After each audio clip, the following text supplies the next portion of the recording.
go.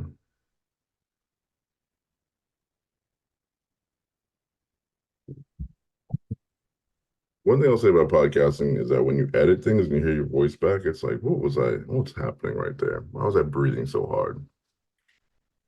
This is podcaster versus podcaster right here. Hey everybody, it's the 40-year-old boy Mark J. Welcome to nOne-shOt with Mark J, the interview show where I interview wonderful people of color about the intersection between culture, race, and the TTRPG space. Here with me today is the one and only VJ, a fellow Apochromatic Unlimited admin. Uh, wow, VJ's list of accolades are so long. Uh, Writer, producer, content creator, podcaster. Um, like the VJ's writing credits alone is like a stack of books. If you printed out all the things that VJ's worked on, you'd have like maybe 3 foot high stack of books in front of you. Whew. So welcome, VJ. Welcome to the show. How's everything going for you? Hello, thank you so much for having me. I really got to get better at people just listing my accolades. Like maybe I'm like sitting over here like blushing about it. Um, You're the one putting in all the work. You know, don't do the work if you don't want the accolades, I guess. yeah, yeah, good words to live by. You know, But I'm doing pretty good. I'm very excited to be here. I was so excited when you asked me to do it, so I'm very happy to be here. I feel like you're someone I should have had on for a while, or maybe I feel like maybe I invited you like 12 months ago. Let me go back in You, that chat log. you I know, don't know. I don't know. you might have, and then I can't remember either. Either way, I'm happy I'm here. VJ, you're one of the people who are just like constantly working on all the things at once, all the kind of TTRPGs and your own projects at once. I'm always impressed by what you're working on. Jazz, what are you working on right now? Yeah. Well, If you can legally talk about it. I don't listen. I do I have anything that's telling me not to talk about stuff? I don't think so. So just to give a well, no. Okay. So me and a buddy are working on a Did this buddy Wild have a West. name or is it a secret name? Yes. Sorry. My buddy Mason, also known as Professor RPG at this point. Right Shout now, I out. believe that's correct. Used to be Professor D&D or something like around that, are working on a Wild West Ooh. Domain of Dread for October. Just a fun little guide that might become like a full like one to people say 20, but like realistically, who knows? One to higher level campaign if like it does well and stuff. I have another friend who's not in the TTRPG space really yet, outside of like kind of being around it. And Cass, we were working on like a little giant supplement. We started when God, what's it called? Do you know the giant book that Wizards of the Coast put out? Oh, it's the literal book of giants. Yeah, like it had I like can't whatever, remember the name. yeah, whatever the title is. We started then, and then life got busy, and we're working on it now, and not even probably definitely gonna like do some little tweaks in here, so at least it follows the formatting of the 2024 Player's Handbook monsters that you kind of have back in there.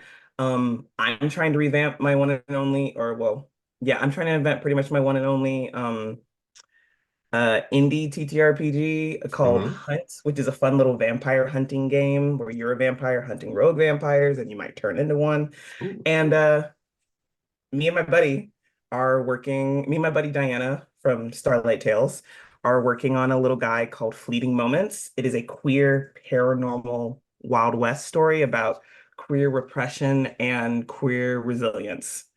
And it doesn't have a happy ending. And I'm a sucker for Oh, things that don't have happy endings. now we've So talked about this before, and I don't want to say obsession, but obsessio. You just took the N off the end. Maybe it's racist. We took the N off the end, obsessio, with sad queer stories, VJ. What is your obsession with the sad queer stories, the unhappy endings? Are you up on Transplanter RPG's God Killer Last Hope? I'm not. I didn't get to watch the last episode on Ooh, Saturday. I'm visiting my dad right now, so we've okay. been spending as much time together when I'm not Oh, working. love that. Yeah, so I haven't gotten to watch it yet, but God, I love I'm it. not gonna spoil the ending for you, Good, thank you. I'm but very you won't excited. like it. happy Or endings. you might. I don't know. You know what? I'm gonna go watch it. I'm gonna watch it. You know what? Now I gotta and wait, before I talk about sad game, because there's one more other thing that I want to Yeah, say that I'm working on. yeah. Me and my buddy Patrick, who is in the TTRP space, you probably know Patrick for like rally encounters. Wait, unbalanced encounters. That's what I meant to say. And we're working on a little guy. We're starting working on this of like it's pretty much a like a bunch of people saw a crime happen, but they all have wildly different like views on Hmm. what pieces of the crime is like important, like how to interpret that evidence. But they all agree that the person who like is arrested for it is guilty, but like kind of coming to get like they're each interviewed separately and talked about and talks to the person about like, hey, this is the piece that I saw and here's how and like trying to put the pieces together. Is that That that's reminiscent of Rashomon? Yes, Um, literally, Kurosawa's Rashomon. Yeah, when Patrick was telling me about it, was literally like, "Hey, do you know what this is?" yeah, yeah. So yeah, That sounds. I love that kind of storytelling though. The idea of me putting too. all the pieces together and one person thinks they're really, really right, or everyone thinks they're really, really right, but they just don't have all the facts. Yeah, and it's very different and like and it's been a fun little it's been a fun like that's been a really fun exercise trying to figure out, how do you like turn that into like a mechanical thing that isn't just like, oh hey, this is improv. So it's been like a fun little guide. But to talk about queer sadness. Mhm. Now, listen, I love queer happiness as well. I Do think do you do you? I like queer stuff that has happy endings. Okay. I was about to say I run games that have queer happy endings, but I you know I don't know how true that is actually. But it's through none of my doing. I leave that up to the players, okay?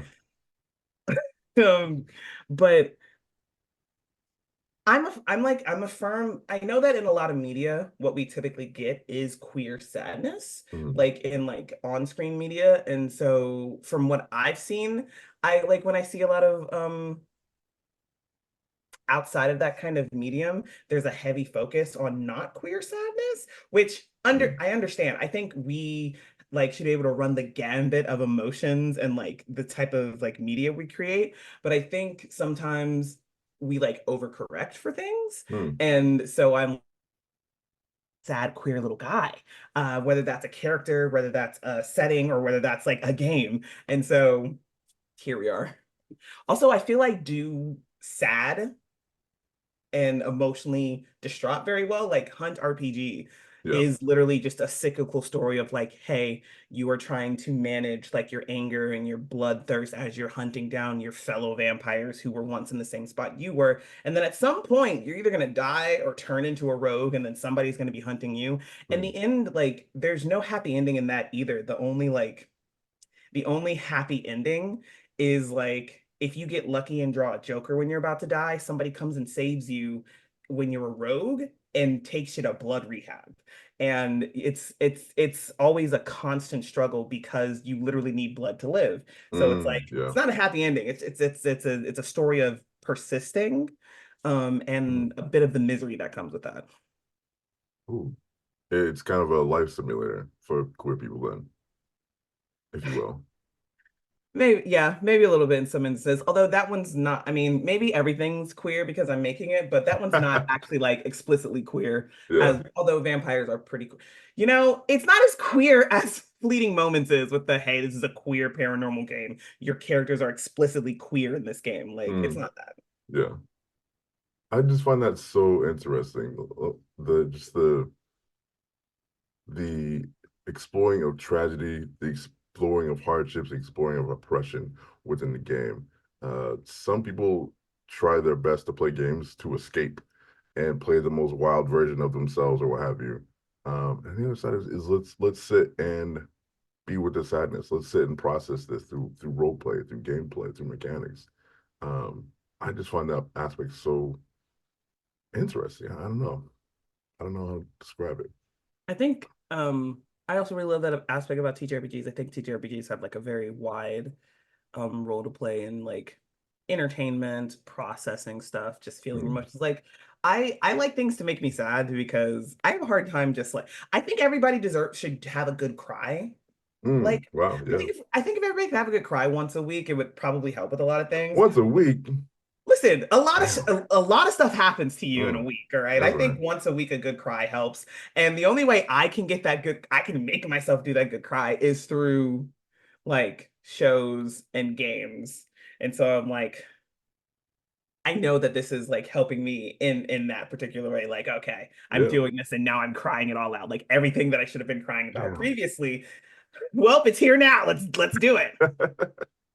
I dig that. So just moving through the process of feeling your emotions in one way or another. Like you're going through some shit in life. I play the game, play the game, play the game, play the game, and it's like, wait a minute, this reminds me of that thing I just did. Now I need to cry. Like can no longer ignore this thing. Um, this creeping up in my life. Exactly. It's deep. It's deep. It's deep. VJ, you also are a writer on one of the most thought-provoking books, in my opinion, in a long time. You've written actually three, not versions, Volumes. volumes. Thank you, 3 volumes of An Elf and an Orc Had a Baby. Soon to be 4 volumes. I Is also it? forgot I was working on that. There's a couple other things I'm working on. There's a lot going on that when I talk about it, I forget, but I have a long list just sitting on my computer that I open up every day. Like, what do I have to work on today? This is what I'm talking about, VJ. You never are not working on something amazing. Which is, I mean, just a credit, like for real. Every time I talk to you, which is like once a week, we have weekly Apochromatic meetings.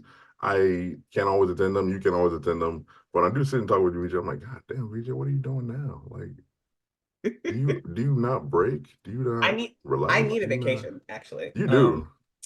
Uh Black people everywhere, take a vacation right now. If you're listening to take a this, vacation. I yeah. am on the vacation now. I am happy to say it looks like there's like a probably work free vacation in my future very soon next year. I made the decision to be like, I'm gonna come live with my parents for a little bit and save Okay. up some money, which means I can take a break. I can take be like, Mm, hey, I'm gonna take this week off. I'm gonna take that week. Like, I'm very excited about that now that I've actually sat with I'm moving back in with my parents.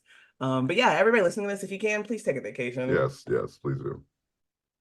You especially, because I like the pace you go. Anyway, uh, and Elkin North had a baby. Uh, the way I'm going to describe it is that in the game of Dungeons and Dragons, which is one of the most popular TTRPGs in the world, essentially, they have had a problematic history of when you pick a character, you can pick their what used to be called their race. So you could pick an elf, you could pick a human, you could also pick what was called a half elf, Mhm. which I find crazy, which is like you have why just one? Anyway, you could pick a half elf, which was a problematic race to pick because a human and elf create a whole new race. That does not how a race works, really.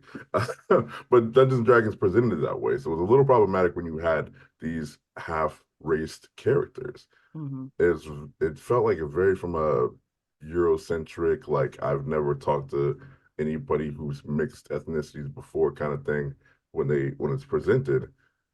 And so VJ and Company put together a book, 3 volumes essentially, called An Elf and Orc Had a Baby, which I am a big fan of. Do you mind talking about that for a second? Yeah. So an Elephant and Our Little Baby, like volumes 1 through 3, which I like. Well, I've been like to kind of talk about how it came to be.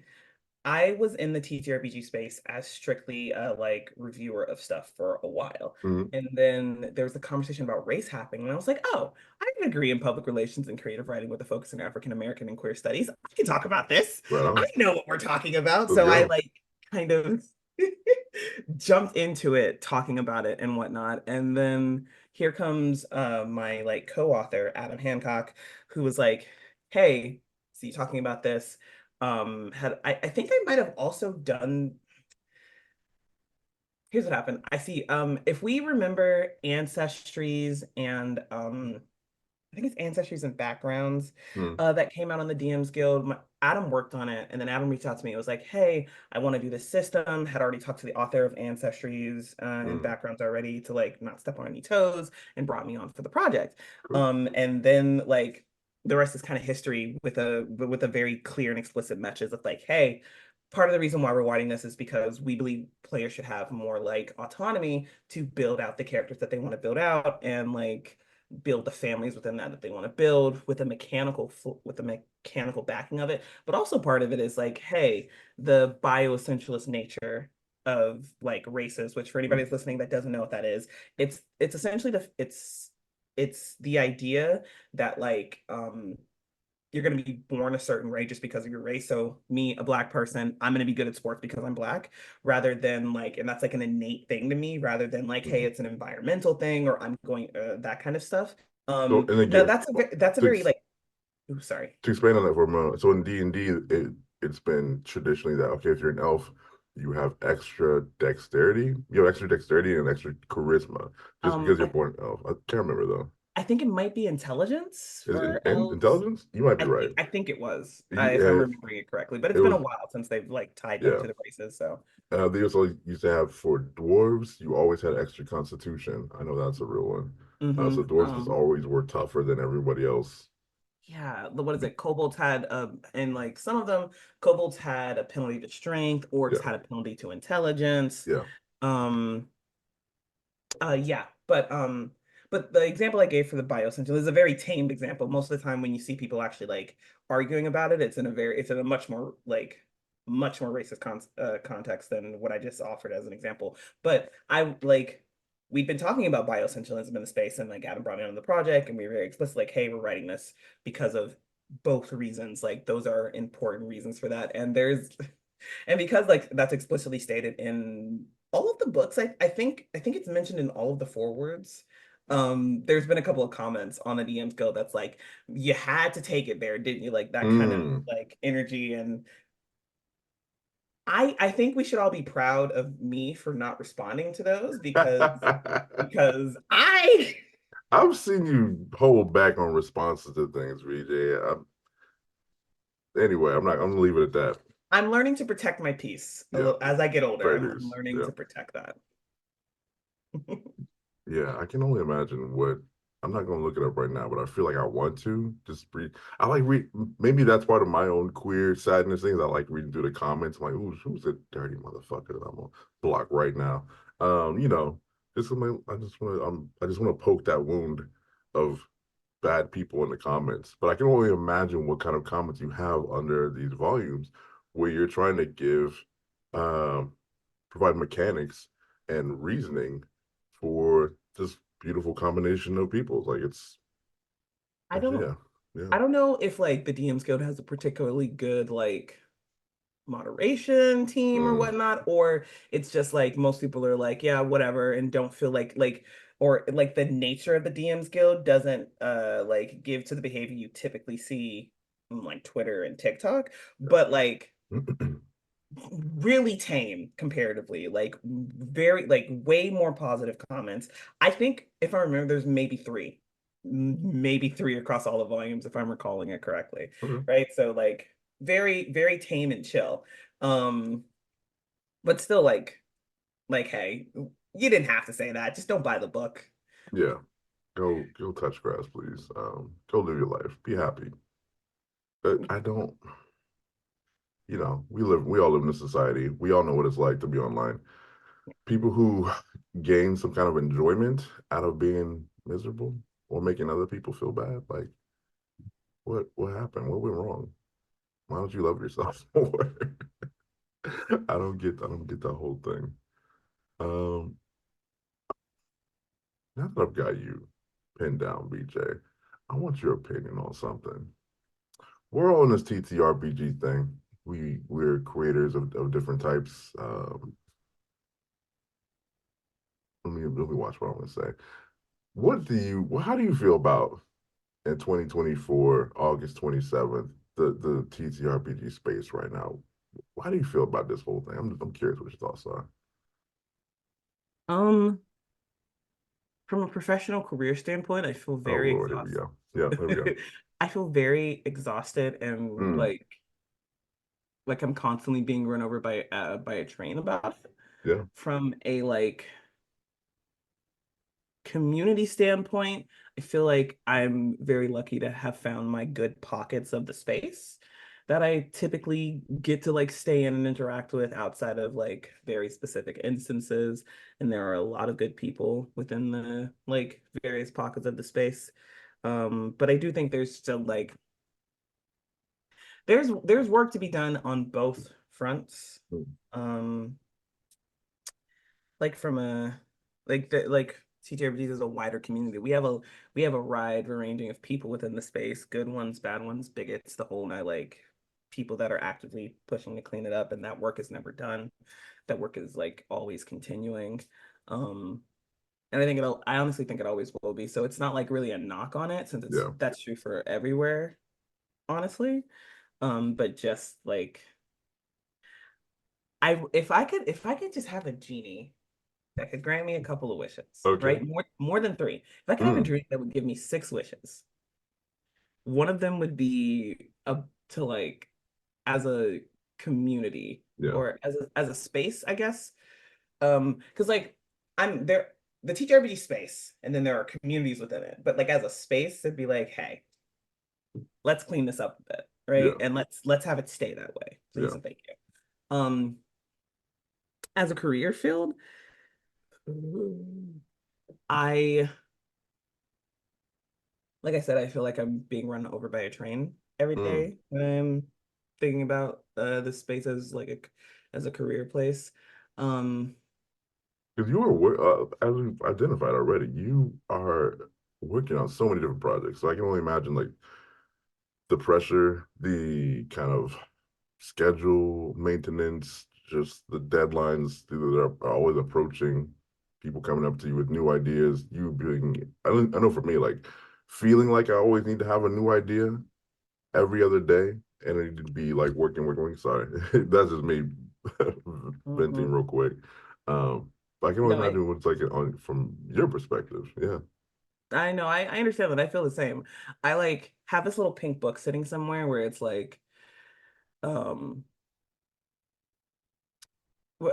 all of my like, oh hey, what about this? Oh hey, what about that? Oh hey, what about this little like that just that I'm like I'm gonna get to all of you. You're all gonna get done every single thing. Yeah. I'm sitting over here like and then because I say that, even if it's not to anybody else and it's just to myself, it's like I actually have to do this. I have like you have to Mm, do this. And it's just like a very it's it is not the best way to exist in this space as a career choice. mm, Something is definitely gonna have to change. And like I said, I'm staying with my parents coming in the new year, and I think that's gonna be a huge like lift off of the shoulders in that yeah. regard to have Yeah. some breathing room and to like be like, I actually don't have to do this to pay my bills. I'm fine if Yeah. I'm here for the next year or two, however long I'm staying here. Yeah. That's one thing man, it really breaks my heart. Really breaks my heart about this space is obviously the country is going through a tough economic time, and that reflects heavily on our community, the gaming space. We had a bubble that we were riding on the pandemic, and now the bubble's losing air, and so there's less and less opportunities, and people almost daily are saying like, can y'all please help me? Can y'all please contribute to my funds? It's rough out here. Y'all please help me out. It just breaks my heart to know that everyone is in such like dire times. And everyone's such a brilliant creator or performer or what have you, member of the community. And everybody just suffering. It's just really heartbreaking. I don't have anything to add. Like I feel the same way, honestly. And I've been like, I think times like these really make or break a person in the space. Like I'm Mm, over here contemplating, like, do I? Because before I got into the TTRPG space, I was doing nonprofit work, which I can never go back to that. I was so burnt out about mm, it. yeah. And before that, I was substitute teaching in Texas, and I was thinking about staying there and just going through the whole like the I was substitute teaching in the Coppers Code like ISD Killeen, Texas school system, and they had a whole thing where hey, you could start you could keep substitute teaching and you can get your certificates, your teaching certificates through that and then go. And I was like, mm, I could do that. Could I do that? Mhm. And now I'm sitting here like, am I going like if that's if being in here, um,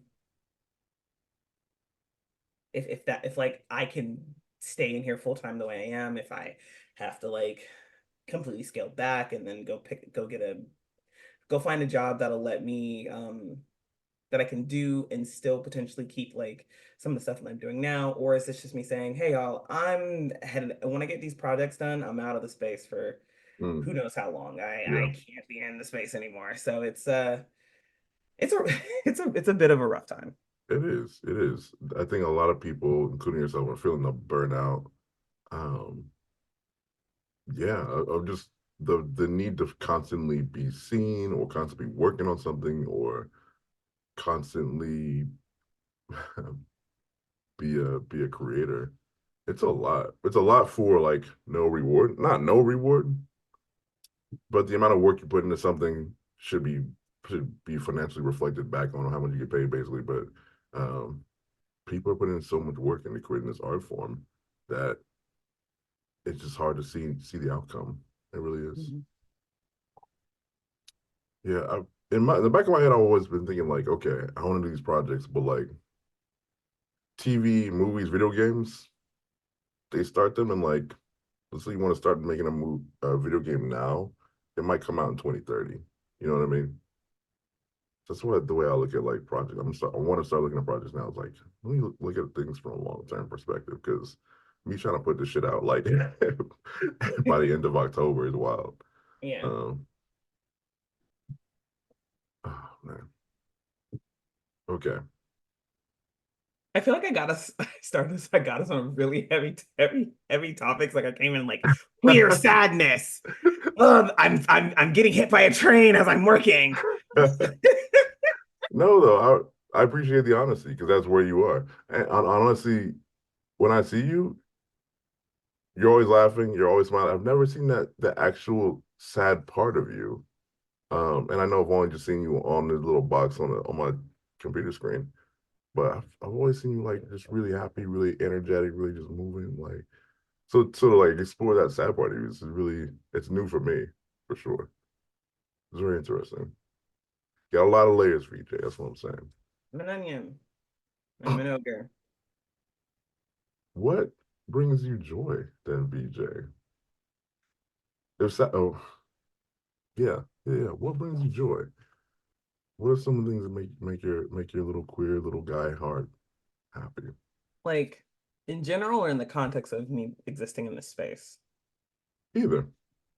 Um, in general, reading books. I recently there was a long period of time where I just couldn't read anything, and I'm still kind of in that a little bit in that space. If it's not something to do with like a TTRPG, sitting down and literally physically reading something has been very hard for me. Mhm. But audiobooks, saving grace. I got a Yeah. Libby app. I've been blowing through series. I read all of the Anita Blake Hamilton series again, my guilty little pleasure that it's a series. I read This Is How We Lose the Time more for and I think about it like God, I wish somebody could take it from my memory so I could reread it. Is it And that good? I've heard a lot of people hyping that book up. I love it so much. Literally, I was driving and finishing it, and I was using the talks to text function on my phone, and I was sitting my buddy Grace, who's been nominated for the New Jersey Web Fest Best Player Award over on Hmm. Starlight Tales. Um, uh, I was speech to texting her so much about every single line because she'd already read it. And it was and literally I'm thinking about it right now and I'm like, oh my God, it's so good. Like I there's I God, hold on, what's the name of this? There's this other one that I read recently that I'm like so excited for the second and third book. The Adventures.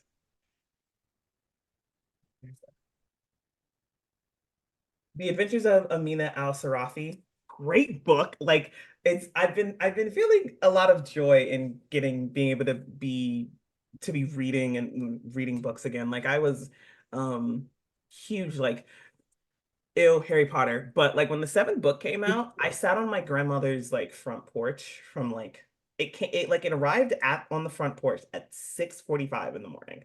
And I sat outside on the front porch reading it from 6:45 until like 8 that night. Damn. And I got through the whole thing in a day. Like Damn. I could never do that again. But I think about like the like joy I had of doing that, of that reading and that constantly like that being my happy place and being able to get back into it has been very fun for me, especially when there are a lot of things that I can like work on and be listening to stuff. Like Yeah. there's some things where I'm just like, okay, I can't actually do that. But other things, definitely.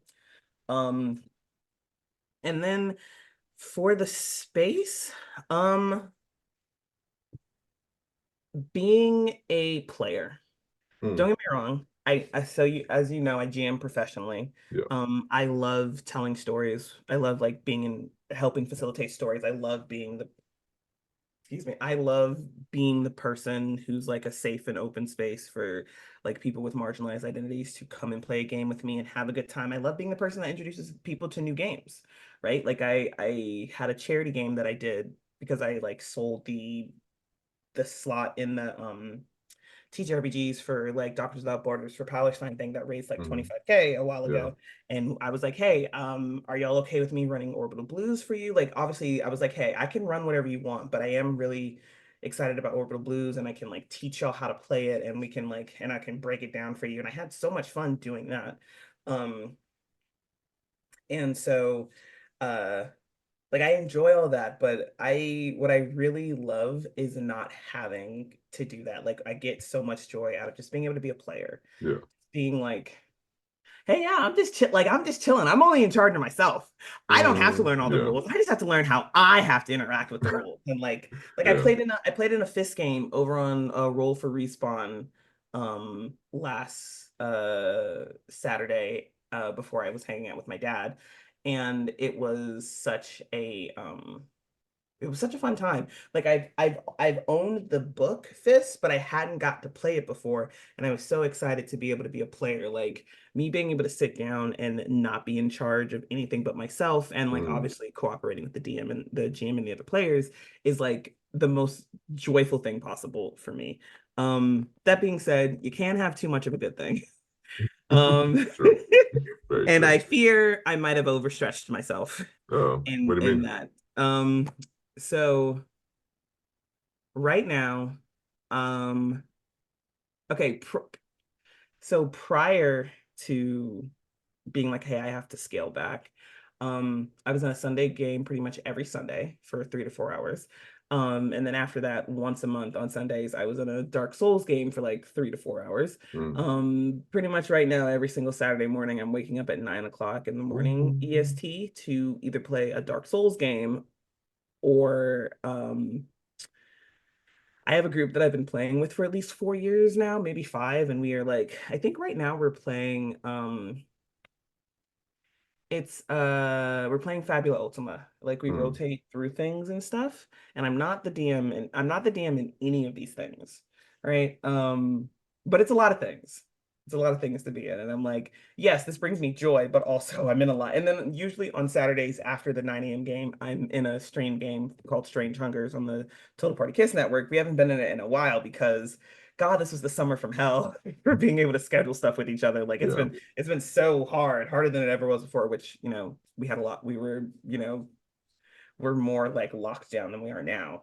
Um, and I'm also over here like, do I have to stop doing a bunch of stuff? Mm. But I'm planning on ramping up what I do for GMing during the week.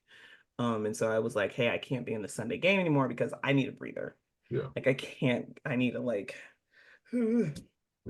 um but yeah, it is my joy. It does bring me like a lot of joy.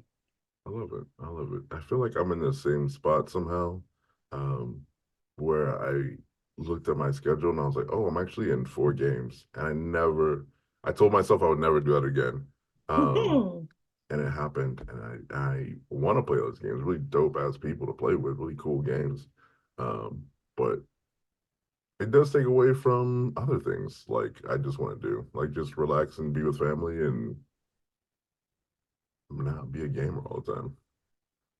Yeah. So it's a tough balance. Yeah, even the things you love, it's like you gotta find that balance. hmm and it's even true with like the audiobooks. Like I finished the Sookie Stackhouse novels this morning, and then on the way, I started the Way of Kings, and I was fine. I was good listening to it, and then I got back home and I was like, actually, I can't listen to you, Yeah. because for the past like week I've been doing nothing but listening to Sookie Stackhouse books straight, and I was like, okay, I'm I'm Mm, I'm filled up actually, so let me take a breather. yeah. All right, VJ, you 5 more wishes to change the space. What do you got? 5 wishes to change the space. Yeah. You Um, said you had six. I think you used one. yeah. So I used my first wish to like deal with the like bigotry within the TTRPG Mm, space. Now mind you, I want to be clear. I'm just gonna say the generalities of these wishes. Like if I had a genie, I would like sit down and craft like a perfect like, hey, this is what I want because I don't want to get into a monkey paw situation. no, you Right? gotta get in the monkey ball situation. That's the whole point of having a wish. It'll turn back Listen, on you. you never know what kind of genie you're gonna get. But Right. I would be very explicit, right? So hey, first wish dealing with that. Mm, Second wish, um, second wish would be for there to be like a major like kind of like the TTRPG space has a hub and it's on the East West Coast and it's so expensive. And I think we deserve mm, like a as fully fledged and as recognized hub on like the no, West Coast, on the East Coast. yeah. Um, so that's second wish. Third wish, I would wish that all of the like TTRPG spaces that are outside of the global north Mm, had like a shit ton of funding, like a shit ton of funding to yeah. do whatever the Yeah. hell they wanted to do. Like our our what's the word? Our cohorts outside of the global north Mm, don't even get as much resources as we get. And I'm over here struggling and I'm like, I yeah. know. So so that's 3 of the 6. Um I would wish that no matter what you made, you automatically made enough back for you to have been paid a living wage for what you Mm, like the time you put into working on it, right? So like um so and that's not even saying you won't make more, but like on the day like the day you put it up, you recoup whatever like the monetary loss of your time, whatever it was, you get it back immediately. yeah. Shout out to Um, Moonbeam. You're gonna make everybody rich. right? Moonbeam. Uh, Pay me, Moonbeam now. Sorry, go on, please. okay, that's 4. Two more.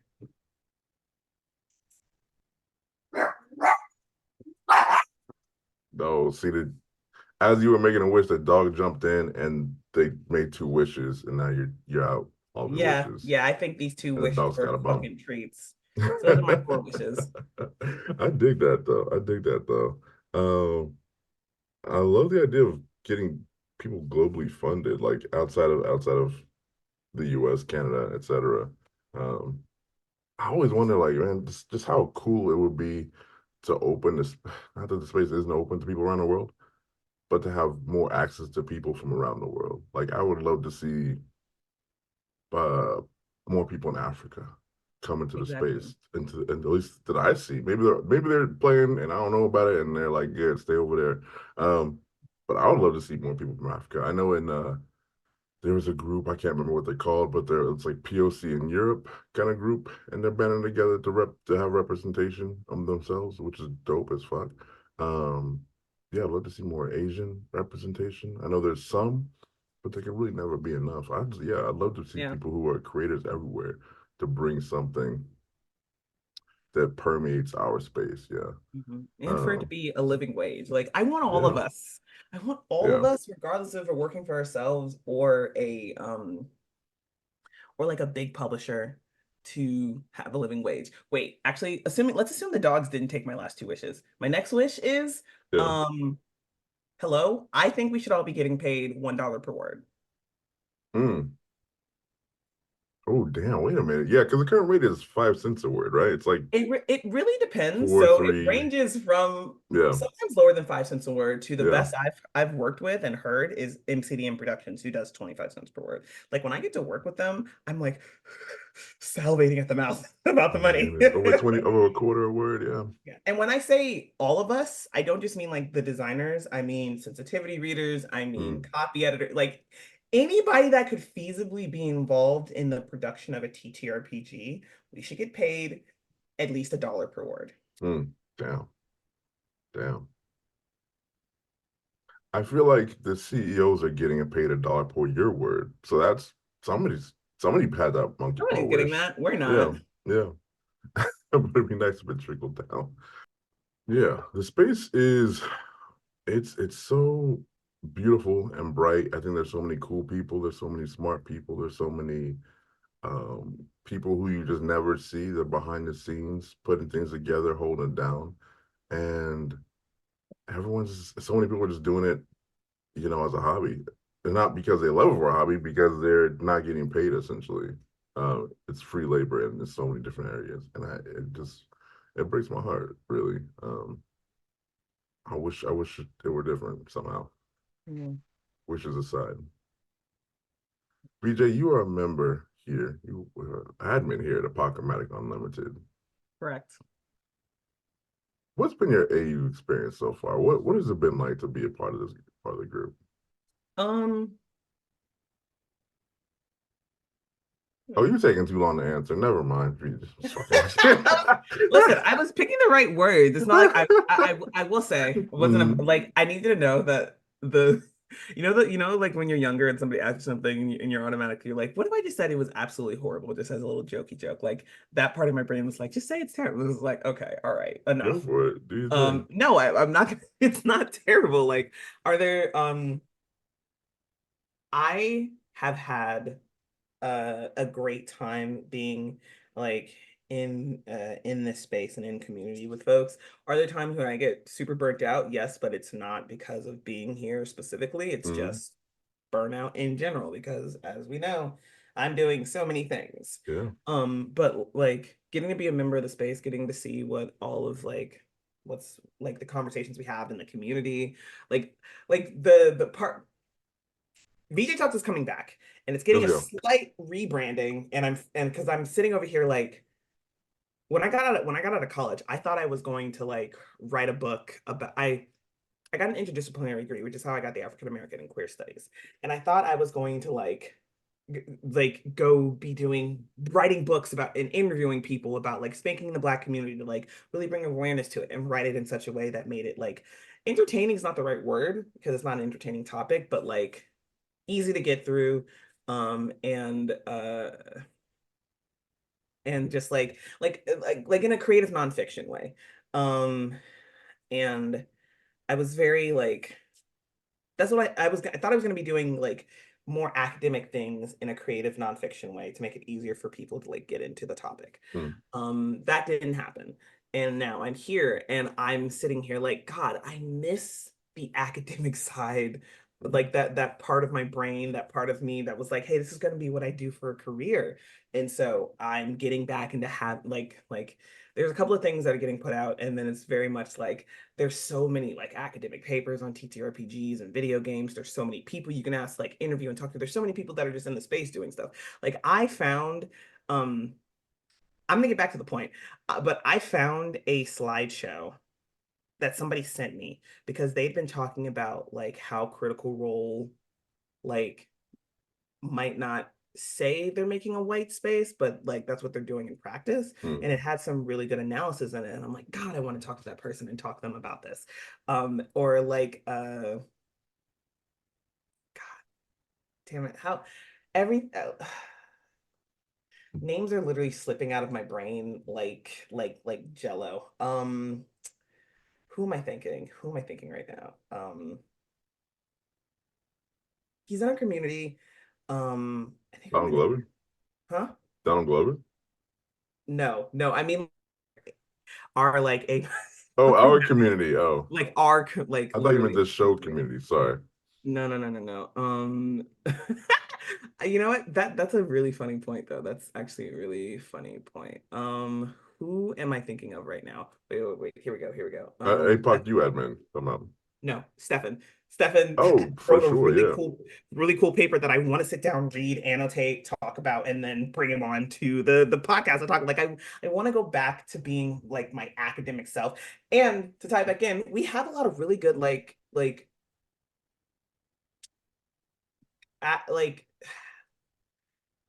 they're the type of conversations I would say, hey, this is within the academic space of TTRPGs, right? Like I think a lot of um um while the combos aren't like, from what I've noticed, we're not like pulling out citations and dumping them in there, but like it's very much an intellectual and academic conversation that a lot of people contribute to in the thing. And I'm like, I'm sitting here, and sometimes I jump in. I don't jump in as much as I would like to because I'm always working. But just getting to read it and seeing how everybody's discussing stuff, and like knowing that we're gonna have like nuanced discussions with each other within the space and not have to worry about it like getting out of our circle and Yeah. having weirdos hop into it is just like it's an amazing part of Yeah, being in this is being in the community. And I also just like I like to help with the stuff that we're doing. It makes me feel really good. I dig it. I dig it. I'm always really impressed by the conversations that are being had as well. And how they're not centered around whiteness, basically, which I think can change.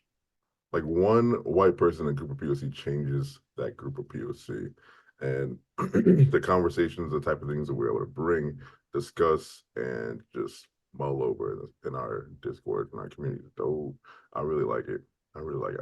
I wish we had more perspectives. Sometimes yeah, DJ, take a break from work and add your 10 cents to the perspective for You sure. know what? I will try to make sure the next time something happens, something is discussed, I'll pop in my head, be like, oh, let me see where we start, and be like, hey, you want to pop in here? Here's my like little 2 cents, and stick around for a little bit before disappearing off the face of the earth for another week. Um, Uh, I mean, it's your space too. You're always welcome to. I just love to see people having these conversations, being able to speak their mind and just get things off their chest. Because we're about that life. VJ, before I let you go, where can we find you, BJ? Hi, everybody. You can find me everywhere on the internet at VJH Creations. On Instagram, it's VJH_creations, but there's nothing over there. But feel free to follow me. I'll probably follow you back. Um, you like everywhere, it includes Twitter, Twitch, YouTube. Hopefully by the time this goes out, I'll have something like on the academic side of YouTube up. I've been slowly but surely working on talking about like racial coding in D&D, with a whole bunch of stuff with a focus on like to try to have like a good little place where people can go and watch that when I'm talking about this kind of stuff. So there's that. TikTok, Twitter, Twitch. I can't wait to go back to Twitch streaming. God, I can't wait to have time to go back to do that. And YouTube. And you can also find me at my website, VJH Creations, and you can also find me on Start Playing as VJH Creations. I primarily run 5th edition D&D games. I'm hoping and looking to branch out, and I'm also very, very willing to run a system for you so you can learn it. And I'm a fast learner, so I'll learn something I don't even know how to learn for you. But yeah, that's where you can find me, folks. Oh, and of course, always in the Discord for Apochromatic. Let's go. VJ Harris, one of the hardest working individuals in the TTRPG space. God damn. I'll be happy to not see you. What's that? Forget that stupid movie with those guys, those white guys. Anyway, I'll be happy to not see you, and if you know that you're taking a break and a vacation, VJ. But until then, I'm so proud of the work you're doing. Your representation as a Black queer person in the space is brilliant. Your mind is brilliant. Your work is brilliant.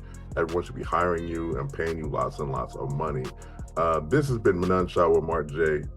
It's been your boy, your 40-year-old boy, Mark J. Just want to say thanks, take care, and free Palestine. Let's go. Free Palestine and Congo and Haiti.